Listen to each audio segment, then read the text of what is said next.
دلاور الان نظرف بلک باکس النینیا اکبرین عیون از تقدیماتی بلک باکس ریکردز. دلم خواهد روم بر کوی مادر، وجودم پر شود از بوی مادر. تمام روی دنیا را بگشتم،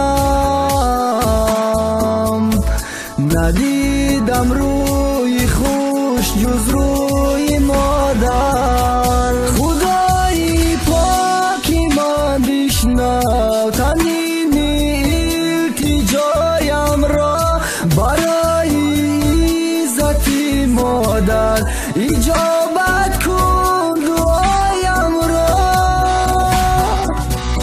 شفایش ده بر مادری پیرم، بر خاک پای تو بمیرم.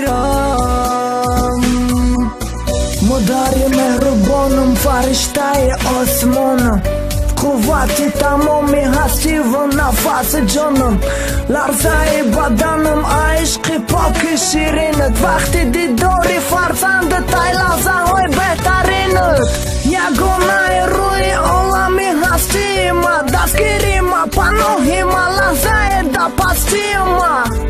دعای کردتون در نزد پروردگار، ارزش عرشی از دنیا ارزی مادری غمخوار. در قلبت هزار ارمان که فرزندم آینده، بنامی مانده ای تو با فخر شو ارزنده.